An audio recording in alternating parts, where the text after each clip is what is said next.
সেই তো ধনী হবে। যার মধ্যে ভক্তি ভক্তি বিদ্যা যার অটুট আছে, ভগবানের সাধ্যি নেই সেই ভক্তের ছেড়ে অন্য কোথাও যাবে। যাবে না? ভগবানের কি অপূর্ব লীলা!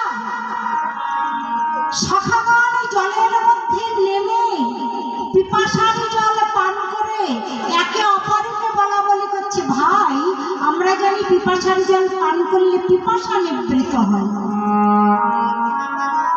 জানি না ভাই? আজ পিপাসার জল পান করে কেন আমার উদরটা জ্বলে যাচ্ছে,